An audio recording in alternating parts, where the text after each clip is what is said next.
Yes. Okay, sir. Good morning, one and all present here. I, Satyam Khare, welcome you all on behalf of ISF College of Pharmacy, Moga, Punjab, in the ISF CP Dialogue series under the aegis of IQAC and IIC of ISF CP, Moga. So today we have Dr. Ashish Pathak, sir, as our expert of the day. Welcome you, sir. Dr. Ashish Pathak, sir, working जी as जी professor and head Department of Pharmaceutical Chemistry and director of Pharma Sapiens India. Education. His education is from the PhD is from at School of Pharmaceutical Science, Birhampur University, Odisha, India. His M.Pharm from CPS Mahuda, Odisha, and his B.Pharm is from VNSIP College of Bhopal. Sir has so many national and international publications and has very vast experience as academic and research in the field of pharmacy, and hope today's lecture will be very beneficial for the pharma professionals as well as all the students of pharmacy. Before starting the lecture, I request to our director sir to please enlighten the program with his words. Uh, Director sir.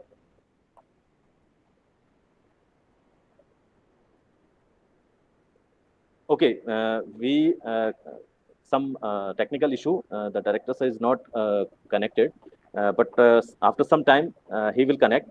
So I request our guest sir, expert lectures to be started. So please, sir. Okay. Thank you, sir. Thank you. Thank you. Thank you, sir, for giving me this opportunity. So, this is Dr. Ashish Pathak here with a topic on tips for increased concentration and focus on studies. Basically ये students के लिए है, उनके लिए है, क्योंकि इस अधिकतर हम किसी पर्टिकुलर टॉपिक पे बात करते हैं, पढ़ाई पे बात करते हैं कि मतलब कौन सा टॉपिक इम्पॉर्टेंट है और किस तरीके के टॉपिक्स के ऊपर काम किया जाना चाहिए. लेकिन मैंने ये चूज़ किया कि स्टडी को हम आसान कैसे बनाएं, या फोकस जो इस समय स्टूडेंट्स की सबसे बड़ी प्रॉब्लम है because of mobile, because of other issues, कैसे हम फोकस करें स्टडीज़ पे, क्या सिंपल और प्रैक्टिकल टिप्स हो सकते हैं, उनके बारे में हम यहाँ पर बात करेंगे. तो जब भी कोई एज ए स्टूडेंट अपनी एजुकेशन स्टार्ट करता है, उसके दिमाग में लाइफ से रिलेटेड बड़े पॉजिटिव ड्रीम्स रहते हैं कि कॉलेज जाएंगे, बढ़िया तरीके से पढ़ाई करेंगे, बेहतर तरीके से आगे हम चीज़ों को सीखेंगे. कोई साइंटिस्ट बनना चाहता है, कोई एकेडमिशियन बनना चाहता है, कोई इंडस्ट्री में जाना चाहता है, तो अलग अलग, या कोई उससे रिलेटेड बिजनेस करना चाहता है. लेकिन जब वो कुछ प्रॉब्लम्स वहाँ पर फेस करते हैं, तो in most of the students they face very low phase of their life during their study. So हम यहाँ पर कुछ प्रैक्टिकल प्रॉब्लम के बारे में बात करेंगे जो स्टडी के दौरान वो फेस करते हैं. इससे पहली प्रॉब्लम की हम अगर बात करें, व्हाट टू स्टडी, क्या पढ़ना है. क्योंकि अधिकतर कई बार लोगों को पता नहीं रहता है कि जो सिलेबस है, किस तरह का सिलेबस है, कैसे पढ़ना है, या इतना सारा क्या है, उसके बारे में आगे हम बात करने ही वाले हैं. हाउ टू स्टडी, कैसे पढ़ना है, am I at the right direction. बीच बीच में कई बार सेल्फ डाउट क्रिएट होते हैं. How to get motivated all the time during study, ये एक इम्पॉर्टेंट पार्ट है हमारे पूरे कंप्लीट एजुकेशन का, क्योंकि कई बार हम बड़ा लो फील करते हैं. और एक और प्रैक्टिकल चीज जो अधिकतर स्टूडेंट फेस करते हैं, this is so boring, how can I make it interesting. Okay, थोड़ा सा पॉइंट वाइज हम यहाँ पर बात करते हैं. व्हाट टू स्टडी, जब भी कोई अपनी पढ़ाई स्टार्ट करता है तो उसको सिलेबस इस तरीके से दिखाई देता है, इतना बड़ा सिलेबस, इतना कम टाइम, और उस दौरान बहुत सारी चीज़ें हमें करनी है, तो ये सिलेबस कंप्लीट कैसे हो पाएगा. पॉसिबल ही नहीं है सिलेबस कंप्लीट होना. किस तरह से कंप्लीट हो पाएगा. और जब वो बुक्स को देखता है तो वो फिर थोड़ा सा आसान रास्ता अपनाता है. कोई पतली सी, कोई हमें ऐसी कुंजी टाइप की कोई ऐसी बुक मिल जाए हमें, जिससे हम आसानी से एग्ज़ाम पास कर सकें. और सब चीज़ें नहीं हो पाती हैं, जब फाइनल एग्जाम आता है तो कुछ इस तरह से, एक बड़ा इंटरेस्टिंग एग्जाम्पल हम लेते हैं. जैसे बचपन में मुझे एक ऐसे आता था काऊ के ऊपर, और सभी लोग बचपन में ये पढ़ते हैं, ये इंग्लिश में पढ़ते हैं ऐसे एन काऊ. तो cow is a pet animal, cow has 4 legs. अब अगर और कुछ भी आ गया, अगर कोई और ऐसे आ गया एग्जाम में, तो लिखूंगा मैं काऊ के ऊपर ही. जैसे कि मान लो आया वंडर मान लो आया ग्रेट मैन के ऊपर, तो मैं लिखूंगा Mahatma Gandhi was a great man, he was very fond of milk and milk obtained from cow, cow has 4 legs। या फिर मान लो आया वंडर ऑफ साइंस के ऊपर, तो मैं लिखूंगा modern age is the age of science, science has increased human comfort, comfort is related with health and we can get good health from milk, cow has 4 legs। तो ultimately जब कई बार being a teacher हम students की copy check करते हैं तो घुमा फिरा के आंसर को वहां ले आते हैं जो उन्हें आता है, उन्हें कोई फर्क नहीं पड़ता है कि सामने वाले ने क्या पूछा है, उनका कंसर्न ये रहता है कि हमने क्या पढ़ा है, हम वही लिखेंगे हमने जो पढ़ा है। ओके, हाउ टू स्टडी, ये एक बहुत इंपॉर्टेंट पार्ट माना जाता है। जब आप स्टूडेंट के लाइफ में झांकने की कोशिश करेंगे, उनके बारे में जानने की कोशिश करेंगे, तो उनके कुछ प्रैक्टिकल आप बोल सकते हैं, कुछ उनकी समस्याएं रहती हैं। जैसे उनका ये मानना कि इतने सारे एग्जाम होते हैं, क्वार्टरली हाफ ईयरली एग्जाम्स चलते रहते हैं, असाइनमेंट भी बनाना है, बीच बीच में क्लास टेस्ट भी होते हैं, डेली रूटीन भी, हमें शाम को घूमने जाना है, लोगों से मिलने भी जाना है, तो इतने सब के बाद वो पढ़ाई का टाइम मिलेगा कैसे, या किस तरह से हम डेप्थ में स्टडी करें, इस तरह से टाइम मिलेगा कैसे, वो पॉसिबल ही नहीं। उनका ये रहता है कि ये पॉसिबल ही नहीं है और उसके अकॉर्डिंग हम टाइम टेबल कैसे बनाएं, हाउ टू स्टडी। एक और बड़ी प्रॉब्लम जो स्टूडेंट्स के दिमाग में रहती है, वो अधिकतर उन्हें कन्फ्यूजन रहती है। कई बार लोग बोलते हैं कि हमें रटना नहीं चाहिए, हमें हर चीज़ को समझना चाहिए, रटना बेकार रहता है, रटने से क्या हो जाएगा, बेकार चीज़ है, हमें हर चीज़ को कंसेप्चुअली समझना है। कई लोग बोलते हैं कि नहीं नहीं, रटना ज़रूरी है, बिना रटे आप एग्ज़ाम में पास नहीं हो पाएंगे, सेमेस्टर एग्ज़ाम में तो पास हो ही नहीं पाएंगे। तो ये रहता है दिमाग में कि अंडरस्टैंडिंग इंपॉर्टेंट है या मेमोराइजेशन इंपॉर्टेंट है। मैं आपको ये बोलता हूँ, ये दोनों ही इंपॉर्टेंट है, क्योंकि कुछ पार्ट आपके एजुकेशन के ऐसे रहते हैं जहाँ आपको रटना ही पड़ता है, मगअप करना पड़ता है, याद करना पड़ता है। जैसे फार्मेसी में अगर हम देखें तो क्लासिफिकेशन, अब कोई क्लासिफिकेशन है तो वो आपको याद ही करना पड़ेगा, वहाँ पर कोई कॉन्सेप्ट नहीं है। अगर कोई कैटेगरी, कोई ड्रग किसी कैटेगरी में आता है तो आपको वहाँ पर याद करना पड़ेगा, आपको याद करना पड़ेगा नॉरएड्रेनालिन 5-HT रिएप्टेक इनहिबिटर है, तो जो उसमें ड्रग आता है वो वही रहेगा। या फार्माकोग्नोसी की बात करें तो नक्स वोमिका में अगर लिग्निफाइड ट्राइकोम्स पाए जाते हैं, तो पहले भी पाए जाते थे, आज भी पाए जाते हैं, आगे भी पाए जाएंगे, तो उसमें रटना ही पड़ेगा। फार्मास्यूटिक्स कुछ टेबल्स हैं, हाँ, जो समझना है, जो कॉन्सेप्ट आपको समझने हैं, थ्योरी आपको समझना है, मीन्स आपको इन दोनों के बीच में बेसिक कॉन्सेप्ट्स, डिफरेंट जो थ्योरीज हैं, क्लासिफिकेशन टेबल्स, डिफरेंट डायग्राम्स हैं, किसको रटना है, किसको आपको याद रटना है, याद करना है, या किसको आपको समझना है, इसके बीच में आपको एक बैलेंस बना के रखना पड़ेगा। ये कई लोगों को डाउट क्रिएट होता है जब भी वो अपनी पढ़ाई के बीच में ही, कि जो मैं चल तो रहा हूँ, क्या मैं सही दिशा में चल रहा हूँ, am I at the right direction. क्योंकि कई बार और अधिकतर बार जब भी आप कोई कॉम्पिटेटिव एग्जाम की तैयारी कर रहे थे, फियर जनरेट होता है, ये बहुत इंपॉर्टेंट पार्ट है, फियर रहेगा ही वहां पे उसका। तो कुछ फियर रियल हो सकते हैं, हाँ यार हम कहीं गलत डायरेक्शन में तो नहीं जा रहे, लेकिन मैक्सिमम टाइम हमारे जो फियर्स रहते हैं वो इमेजिनरी रहते हैं। होगा कि नहीं होगा, अगर नहीं क्वालिफाई होगा तो क्या होगा, दोस्त हंसेंगे हमारे ऊपर, इस तरह की कुछ नेगेटिव इमेजिनेशन हम कर लेते हैं। तो बीच बीच में सेल्फ डाउट क्रिएट होता है, हम सही डायरेक्शन में जा रहे हैं, नहीं जा रहे हैं, ये क्रिएट होता है, और ये इसका एक पार्ट आप मान के चले। काफी प्रॉब्लम जिसकी हम बात कर रहे थे, how to get motivated all the time during study. कभी कभी आप बहुत अच्छा फील करेंगे, हम टॉप करने वाले, एग्जाम में अच्छा करने वाले, बेहतर करने वाले हैं, और कभी कभी हम बिल्कुल लो फेज पे चले जाते हैं, और ये रेगुलरली चलता रहता है। कई लोग किसी कोई इंटरव्यू देखते हैं किसी का, और वो बोलते हैं कि उसने कभी नेगेटिव नहीं सोचा, और मैं कैसे नेगेटिव सोचता हूँ, मेरे दिमाग में नेगेटिव थॉट्स आने ही नहीं चाहिए, नेगेटिव थॉट्स आएंगे तो हम कैसे करेंगे। लेकिन मैं अपने स्टूडेंट से ये कहना चाहता हूँ कि आप किसी भी कॉम्पिटेटिव एग्जाम की तैयारी करें, बीच में नेगेटिव थॉट्स आते ही हैं। अगर कोई आपसे बोल रहा है मैंने कभी नेगेटिव नहीं सोचा, मैं कभी नेगेटिव डायरेक्शन, मतलब मुझे कभी सेल्फ डाउट क्रिएट नहीं हुआ, तो वो झूठ बोलेगा। हाँ, ये है कि जो लोग सक्सेसफुल होते हैं वो उनको जानते हुए भी उन पे ज्यादा ध्यान नहीं देते। Okay, this is so boring, I can't focus, how can I make it interesting. ये अधिकतर स्टूडेंट बोलते हैं कि सर मजा नहीं आ रहा पढ़ने में, अरे ये सब्जेक्ट तो बहुत बोरिंग है। कई बार वो बिल्कुल अपने दिमाग में कुछ ऐसे थॉट्स क्रिएट कर लेते हैं कि यार ये तो सब्जेक्ट ही बहुत बोरिंग है, और सब्जेक्ट के बारे में जब पहले से वही तय कर लेते हैं कि तो बोरिंग है। जैसे बहुत सारे स्टूडेंट मुझे बोलते हैं मुझे हमें फार्माकोग्नोसी बहुत बोरिंग लगता है, या कई बार वो बोलते हैं कि फिजिकल फार्मेसी, फार्मास्यूटिकल इंजीनियरिंग हमें बहुत बोरिंग लगता है।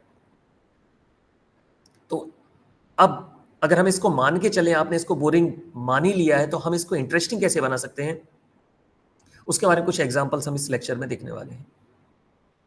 सो a simple answer of all these question, memory expert Biswaroop Roy Chowdhury बोलते हैं, इसका एक आंसर है, एक सिंपल नेमोनिक्स आप बोल सकते हैं, एक्रोनियम आप बोल सकते हैं, आंसर। और यहां पर हम स्टार्ट करेंगे ए से। ए से स्टार्ट करें। ए का मीनिंग है ask the right question.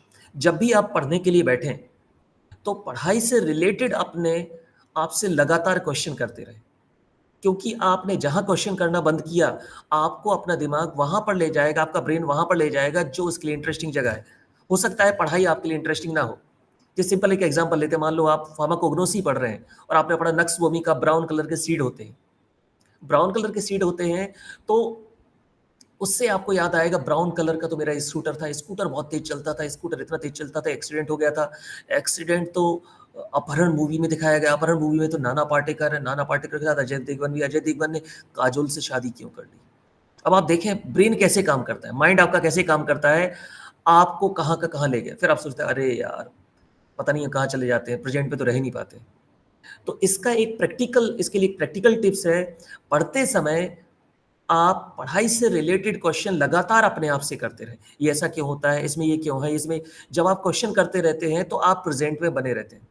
Being a teacher, जब भी मैं क्लास लेता हूँ, मैं अपने जो हमारे टीचर ये सुन रहे हैं उनको भी बताना चाहता हूँ, जब हम क्लास लेते तो क्लास उस टॉपिक से रिलेटेड क्वेश्चन बच्चों से लगातार हम करते रहें। अगर आप क्वेश्चन करते रहते हैं तो बच्चा प्रेजेंट में बना रहता है, नहीं तो वो फेवरेट जगह पहुंच जाएगा। वो जो भी फेवरेट जगह है उसको माइंड उसकी फेवरेट जगह उसको पहुंचा देगा और बिल्कुल भटक जाएगा, मन भटक जाएगा उसका। तो पढ़ाई को इम्प्रूव बनाने के लिए, इम्प्रूव करने के लिए, फोकस को इम्प्रूव करने के लिए, बेहतर बनाने के लिए एक बहुत इंपॉर्टेंट टिप्स हम यहाँ पर बोल सकते हैं, आस्क द राइट क्वेश्चन। दूसरा, नो वरी। ये काफ़ी मतलब मुश्किल रहता है, ये बोलने में तो आसान है कि कोई चिंता नहीं करो, पढ़ाई करो, लेकिन वो नेगेटिविटी, वो एंग्जायटी वो क्रिएट होती है जब भी बच्चे पढ़ने के लिए बैठते हैं, स्टूडेंट्स पढ़ने के लिए बैठते हैं, तो टॉपिक से रिलेटेड, पढ़ाई से रिलेटेड कुछ ना कुछ एंग्जायटी रहती है।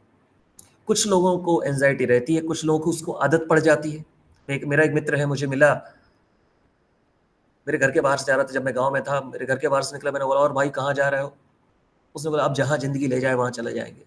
वैसे तो ज़िंदगी ने मुझे कुछ दिया नहीं, सब कुछ खत्म हो गया, तुम तो बाहर पढ़ने के लिए चले गए, तुम्हारा सब कुछ बढ़िया हो गया, मेरा सब कुछ खत्म हो गया, दुनिया बेकार है, ज़िंदगी बेकार है, मैं तो सोच रहा हूँ आत्महत्या कर लूँ, तुम भी आत्महत्या कर लो। अब मैंने सोचा भाई गलती हो गई तुझसे पूछ के कि तू कहाँ जा रहा है? तू जहाँ जा रहा था वहाँ जा। कुछ लोग ऐसे रहते हैं कि उन्हें इतनी ज़्यादा आदत हो जाती है चिंता करने की कि अगर दिन में 10 चीज़ें अच्छी हो जाएँ और एक चीज़ बेकार हुई, तो रात को सोने से पहले वो उसके बारे में सोचेंगे जो गलत हुआ, क्योंकि वो आदत में आ गया है चिंता करना। अब इसको प्रैक्टिकली इससे कैसे निपट सकते हैं उसके बारे में हम आगे बात करेंगे, और वो है state of mind. State of mind बहुत इंपॉर्टेंट पार्ट माना जाता है। इसको सिखाने के लिए हमारे एजुकेशन का पार्ट बनाया जाना चाहिए कि टीचर स्टूडेंट्स को सिखाएं कि बच्चा एक पॉजिटिव माइंडसेट कैसे मेंटेन करे, स्टेट ऑफ माइंड कैसे, पॉजिटिव स्टेट ऑफ माइंड कैसे मेंटेन करे। इसके लिए 2 टाइम बहुत इंपॉर्टेंट माने जाते हैं, जिसको मैं बोलता हूँ प्लेटिनम 30 मिनट्स। जब स्टूडेंट रात को सोता है, सोने के पहले के 30 मिनट, और जब वो सुबह उठता है, सुबह उठने के बाद के 30 मिनट, इन्हें हम बोलते हैं प्लेटिनम 30 मिनट्स। इनका इस दौरान आपका सबकॉन्शियस माइंड बहुत एक्टिव रहता है।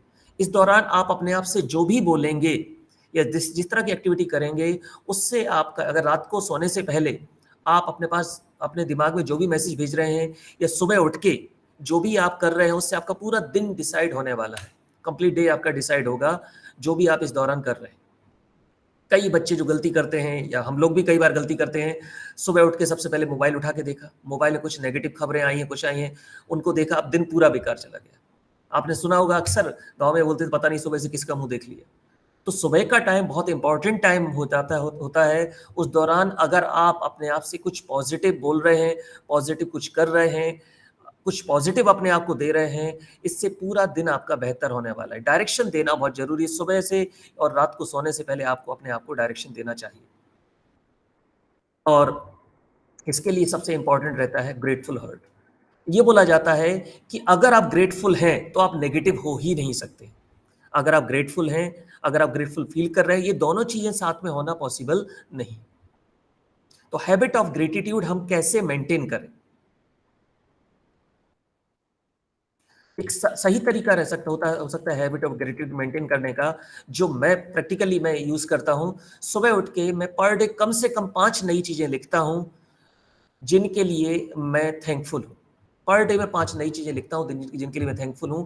और इसका सबसे बड़ा असर जो पड़ा है कि रोज मैं ढूंढता रहता हूं सुबह से लेकर शाम तक कि किन चीजों के लिए मैं थैंकफुल हूं, ताकि अगले दिन सुबह मुझे लिखना है। अगले दिन मुझे सुबह लिखना है, तो सुबह लिखना है तो मुझे दिन भर उसके लिए तैयारी करनी पड़ेगी कि मैं किन चीज़ों के लिए थैंकफुल हूँ। जैसे मैं बहुत थैंकफुल हूँ कि मुझे आप लोगों के सामने एक ये बोलने का मौका मिला, तो इस चीज़ के लिए मैं बहुत थैंकफुल हूँ। तो हम जिन चीज़ों के लिए थैंकफुल हो सकते हैं, हम जिन चीज़ों के लिए भी थैंकफुल हो सकते हैं, उनको हम ज़रूर लिखें। लेकिन आपको मैं 5 लाइन नहीं, मैं ये आपसे ये एक्सपेक्ट करता हूँ कि being a student per day 2 नई लाइन लिखें। जैसे आप अच्छे घर, अच्छे परिवार के लिए थैंकफुल हो सकते हैं, अच्छे खाने के लिए थैंकफुल हो सकते हैं, अच्छे स्वास्थ्य के लिए थैंकफुल हो सकते हैं, आपको अच्छा कॉलेज मिला उसके लिए थैंकफुल हो सकते हैं, आप अच्छे टीचर आपको मिले उसके लिए आप थैंकफुल हो सकते हैं। पॉजिटिव एफर्मेशंस, आप 8 से 10 लाइन ऐसी लिखें पॉजिटिव, जो आप अपने आप से सोने के पहले बोलें। जैसे मैं अक्सर बोलता हूँ कि मैं हारने वालों में से नहीं हूँ। मैं अक्सर बोलता हूँ कि मैं किसी भी तरह का भय अपने अंदर नहीं रखता हूँ। तो इस तरह की कुछ पॉजिटिव चीज़ें जो आपके लिए, जो आप अपने आप को एनालाइज़ करें, सेल्फ एनालाइज़ करें, और कम से कम 8 से 10 लाइन ऐसी आप लिखें अपनी डायरी में, जिसको रात को सोने से पहले आप अपने आप से बोल सकें। ये जो पॉजिटिव अफर्मेशंस हैं, ये आपको कब नेगेटिव से पॉजिटिव की तरफ ले जाएँगे आपको पता भी नहीं चलेगा। Appreciate yourself. इंपॉर्टेंट ये नहीं होता है कि दूसरे हमारे बारे में क्या सोचते हैं, क्या बोलते हैं। इंपॉर्टेंट ये होता है कि उसके रिएक्शन में हम अपने आप से क्या बोलते हैं या क्या सोचते हैं।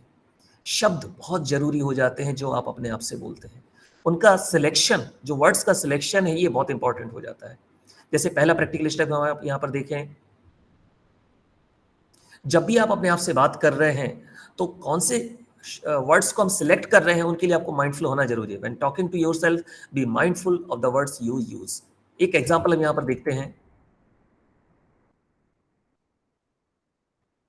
जैसे मान लो एक लाइन, कई बार बहुत सारे स्टूडेंट्स ये बोलते हैं, this is really very tough for my standard. अरे मेरे हिसाब से तो यार ये काफी टफ है।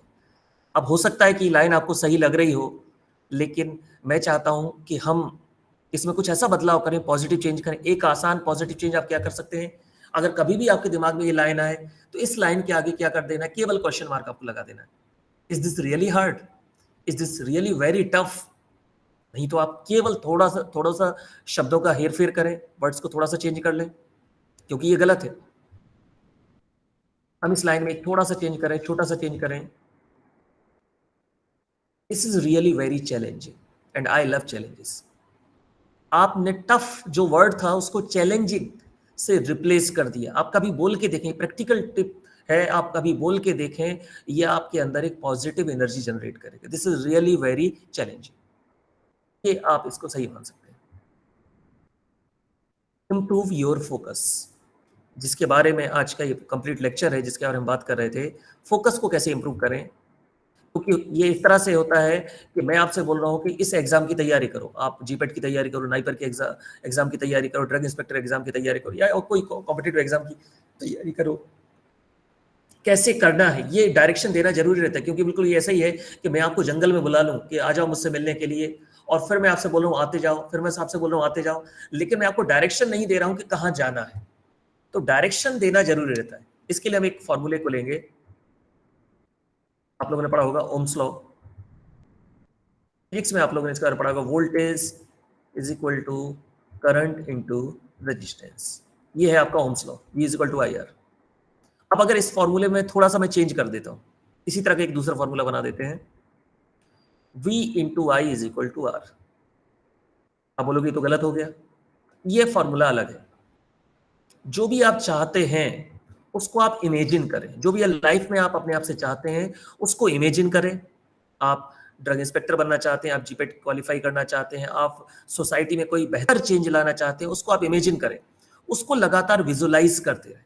जैसे स्वामी विवेकानंद बोलते थे कि आप जीवन में जो चाहते हैं उसके बारे में सोचो, उसके सपने देखो, उसके बारे में बात करो, आपका रोम रोम उसी के बारे में सोचे, आपके आसपास का सारा एनवायरनमेंट उसी से मोटिवेटेड रहे, that will be become reality.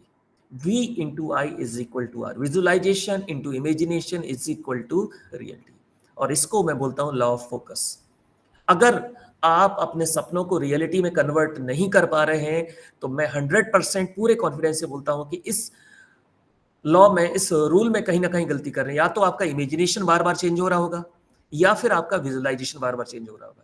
अगर आपका इमेज, कई बार जैसे कई लोग सोचते हैं, बचपन में सोचा मैं डॉक्टर बनना है, फिर सोचा अरे यार आईएएस बन जाते हैं, फिर सोचा यार चलो बिजनेस करेंगे, फिर सोचा कुछ और। मतलब या तो बार बार इमेजिनेशन आप चेंज कर रहे हैं या फिर इमेजिनेशन आपका है कि हमें जीपेट एग्जाम निकालना है और विजुलाइज कर रहे हैं आप मिर्जापुर के मुन्ना भैया को। तो अगर इनमें बार बार आप कुछ ना कुछ बदलाव करेंगे, जो आप इमेजिन करेंगे विजुलाइज उसी को करना पड़ेगा, तभी वो रियलिटी बन पाएगी। जैसे कई बार हमने इमेजिन किया कुछ लाइफ में कुछ बेहतर करना है और टीवी में कुछ और देखा, अब हमारा विजुलाइजेशन चेंज हो गया, हमें एक एक्टर की लाइफ बड़ी अच्छी लग रही है, यार क्या लाइफ रहती इनकी। फिर थोड़ी देर बाद हमने मैच देखा, फिर देखा यार जिंदगी तो विराट कोहली की है।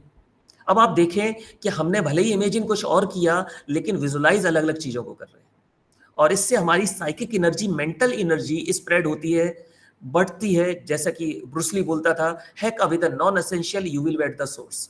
लाइफ से नॉन एसेंशियल चीजों को हटाते जाएं, आप अपने सोर्स पर होंगे, आप अपनी ताकत पर होंगे, आप जो हैं वो अपने आप को जान पाएंगे, आप लाइफ में बेहतर कर पाएंगे। लेकिन इस समय हमारे लिए सबसे बड़ी समस्या है वो ये, सामने कुछ और काम पड़ा है, हमने बहुत सारे नोटिफिकेशन ऑन कर रखे हैं, बार बार नोटिफिकेशन आते हैं, बार बार हम मोबाइल उठाते हैं, बार बार हमारा विजुअलाइजेशन वहां पर चेंज होता है। कई बार विजुअलाइजेशन होता है कि ये शॉपिंग आपने की नहीं की, कोई नया वीडियो आ गया, कोई इस तरह का वीडियो आ गया जो हमें धार्मिक रूप से भड़काते हैं, कुछ ना कुछ ऐसी चीजें आ गई वहां पे। अगर बार बार विजुअलाइजेशन चेंज होगा, it will not become reality,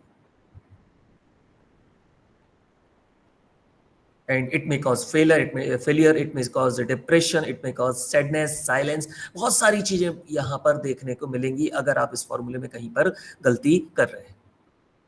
चलो अब हम इसके प्रैक्टिकल सॉल्यूशन पे आते हैं। प्रैक्टिकल सॉल्यूशन, हम फोकस को कैसे इंप्रूव कर सकते हैं, प्रैक्टिकल सॉल्यूशन क्या हो सकता है। सबसे पहले हम जेडी कृष्णमूर्ति की लाइन बोलते हैं। जेडी कृष्णमूर्ति बोलते थे कि लिखो, अगर आप लिखते हैं तो दोनों हेमिस्फीयर आपके काम करते हैं, आपका ब्रेन बहुत तेजी से काम करता है। तो सोचो मत आपको क्या बनना है, लिखो। लिखने से आपकी क्षमता कई गुना बढ़ेगी। तो अगर आपकी आदत में नहीं है तो आज से डायरी आप मेंटेन करें, लिखें जो आप अपने आप से लाइफ में चाहते हैं। उसके बारे में आपको बिल्कुल क्लियर होना जरूरी है कि आप कैसे चाहते हैं, क्या चाहते हैं। आपका टारगेट बिल्कुल क्लियर होना चाहिए। टारगेट कभी भी बड़ा मत बनाओ। जैसे मान लो कई बार बच्चे टारगेट इतना बड़ा बनाते हैं कि हमें ये पूरा चैप्टर कंप्लीट करना है, ये करना है, और वो जब आप इतना बड़ा टारगेट बना लेते हैं तो वो आपके लिए इंटरेस्टिंग नहीं होता है। तो बड़े टारगेट को छोटे छोटे पार्ट में कन्वर्ट कर लो। बड़े टारगेट को मंथली, हमें कितना एक मंथ में कितना करना है, उसके अकॉर्डिंग इस वीक में कितना कंप्लीट करना है, उसके अकॉर्डिंग डेली कितना करना है। मैं एक सिंपल सी चीज आप लोगों से बोलता हूं कि अगर कोई बोलता है कि मेरे पास टाइम नहीं है, तो या तो वो झूठ बोल रहा है या वो मानसिक रूप से अव्यवस्थित है।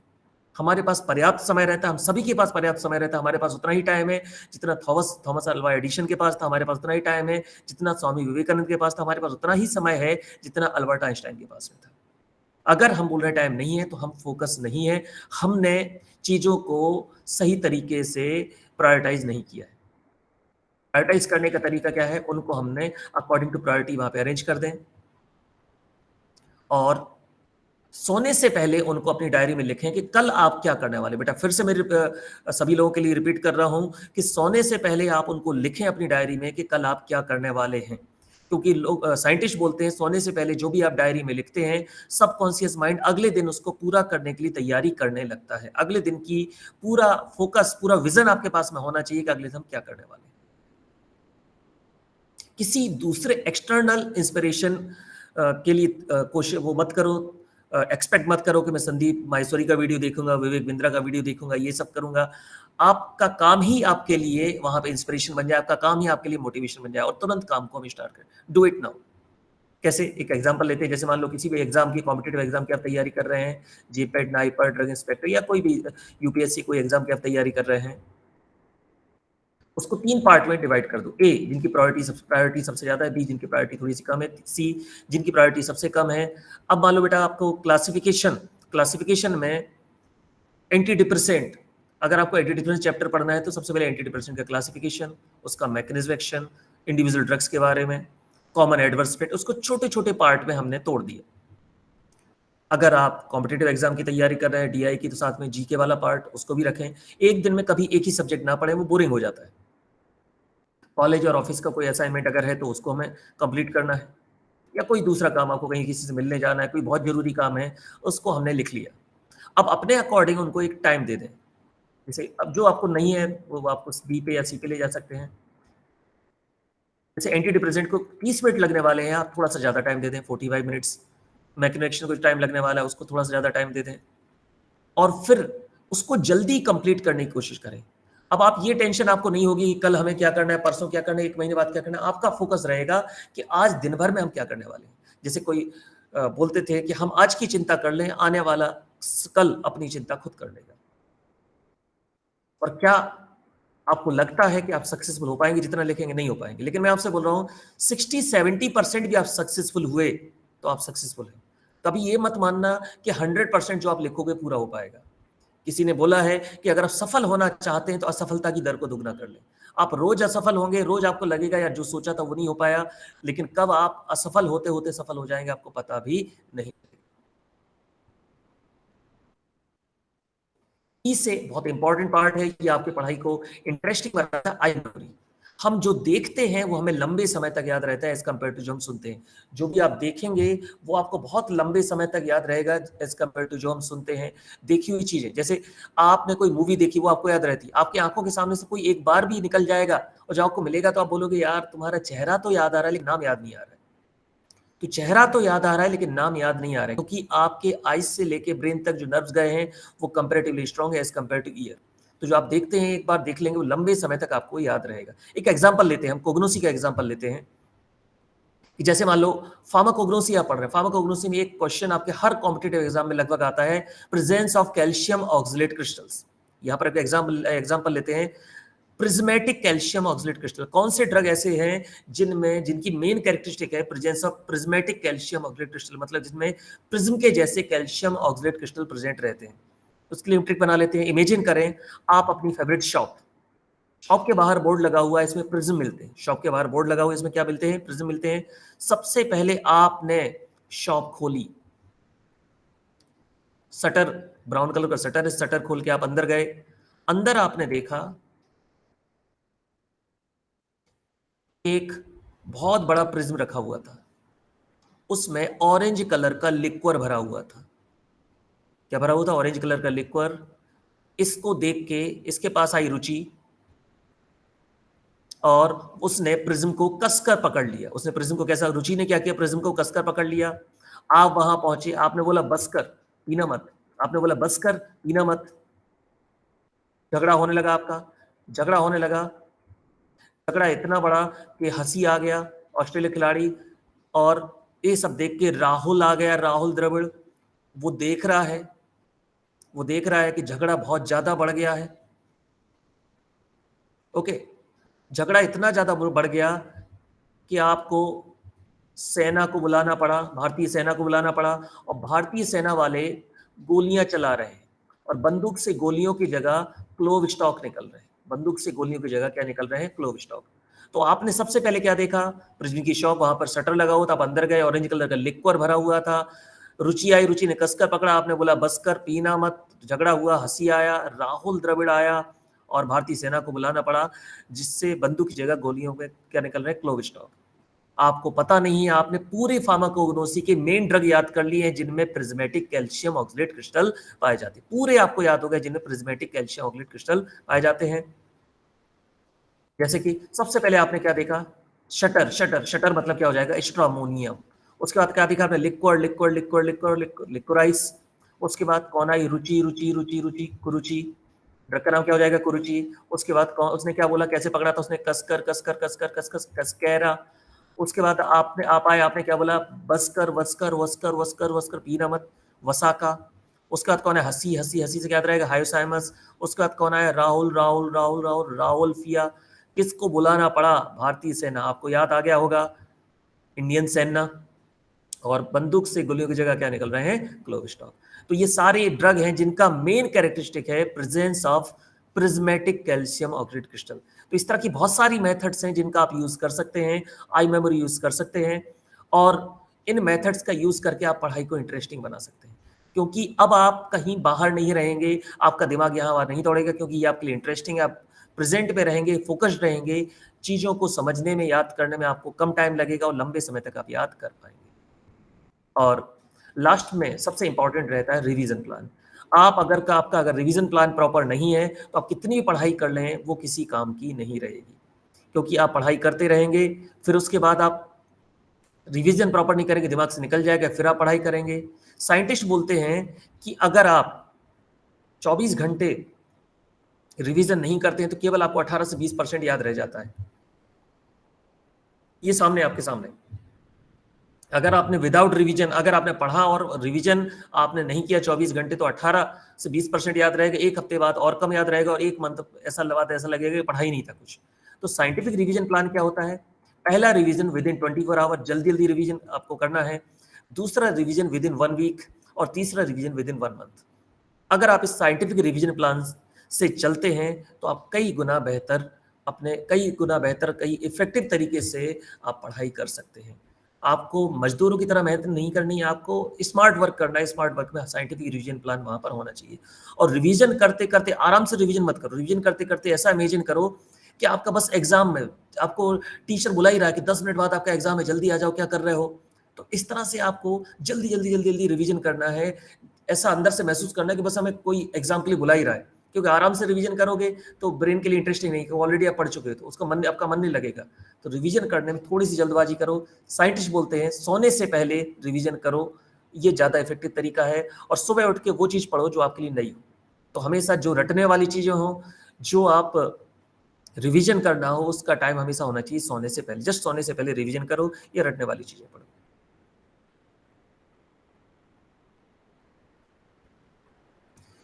Thank you ISF college of pharmacy, मुझे ये अपॉर्चुनिटी देने के लिए।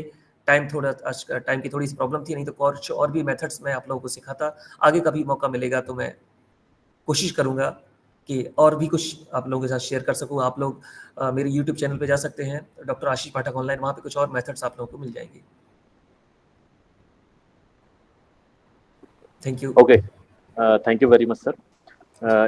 It was a wonderful session, sir. Yes. Thank you, sir, for your very informative lecture. That is very useful and easy to understand for all the pharmacy listeners, students, and as well as academicians. This will definitely useful for the listeners and viewers of our field. I request to all the listeners, viewer, please put your queries, if any, related to this talk in chat box. We will reply soon. Before closing the session, I once again thank you to the our expert lecturer, Dr. Ashish Pathak sir, for accepting our invitation on very short period of time and sharing your valuable experience for the budding pharma professionals. Thank you very much, sir.